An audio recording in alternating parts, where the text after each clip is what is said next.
Today, I'm bringing the MSI Pro Z690-A. Now, there is another one for the wireless version, but for $20 more, you don't have to if you want to. This is going to be a desktop with Ethernet DDR4. Don't have a DDR5. It's very hard to get, so I sticked out with DDR4. Windows 11 compatible. TMP 2.0, which this is BitLocker encryptions. Ready for 12th gen cards, so I'm going to take a look at it and see what you get. So let's go ahead and open it up. Look at the actual motherboard if you can see it. Pretty thorough. It's easy. It comes with instructions, of course. They give you a whole list of instructions how to set up the CPU and a fan. Of course, the jumpers that need to be installed from the desktop right here. MSI certification, and I don't know what this is, but it's a CD.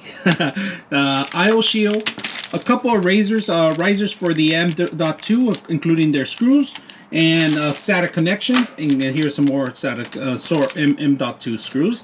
Now, let's take a look at it, and I'm going to switch out camera so you guys can see a little bit more thorough inside. All right, we got 4 memory slots, if you can see that. Real simple. DDR4 only, all right. We got the slot for the 12 generation compatible ready. We got our connections for the CPU connection, of course. Motherboard, 24-pin motherboard, of course. We've got plenty of jumpers here. Connection for fans, if you guys can see. 1, 2, 3, 4, 5, and then these are actually LED lights right here. With 3.0, 3.1. You got your C drive, your C type C connection, and of course right here we have M.2. You can see M.2 slot. There is a thermal tape underneath of it. Your GPU slot, and this is reinforced, all right. There's aluminum cover reinforcement here, of course. Battery for the motherboard. You got 1, 2, and 3 slots already ready to go. There's a slot 4X, of course, that you can see. We got another connection here for the actual another type of USB, if you guys can see, another 3.1. We got the jumpers that all go here. All the connections have to connect from here. You got your SATA connections all embedded in here, of course, and you got plenty of connections for other things. Of course, we got more for fans and other types of jumper here, and that's what we're gonna do for the RGB lighting. If you guys can see it, it tells you right there, RGB1, right? So you got to know how to connect these. These are proper for the motherboard, from 1 to 12. I think it's a 5 volt on this one, and the other one's 12 volt. I have to look at the manual just to make sure that I'm not connecting the wrong course. But overall, the motherboard's a basic motherboard. You're able to run a lot of things on it. For 12th generation, it's not bad. If you want to overclock it, there's limitations on this, but you can do it. And let me show you all the slots that you have available. You have 1 slot for the M.2, 2 right here, and if you can see it, this actually stretches here, and then there's 3 and 4. We got 4 slots for M.2. It's plenty of space. All right, and let's see what is on the side. A version, 2 A versions right here, and 3.1, and then you got the display port, HDMI, the mouse, and then you have the Ethernet, and another one Type C, and another 3.4, 3.1 second generation, and then you got all your audio. Got your audio connections in here. It looks okay. It's nothing fancy of it, but we got plenty of connection. What I'm more thrilled about is that we got a lot of slots for a lot of M.2s, of course.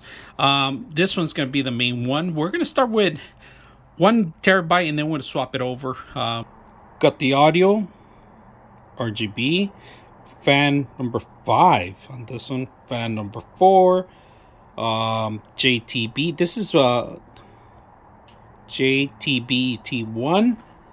We got a USB 3, USB 1. Then we got a USB 2, 2 more SATA drives, if you guys can see that.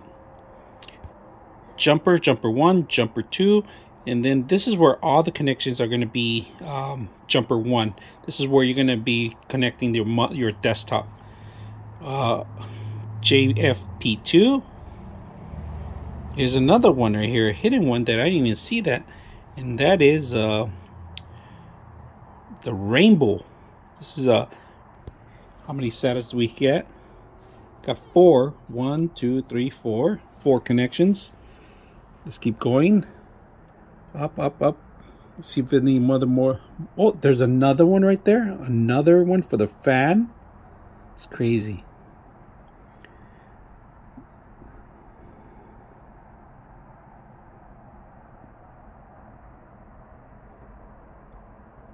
More fans.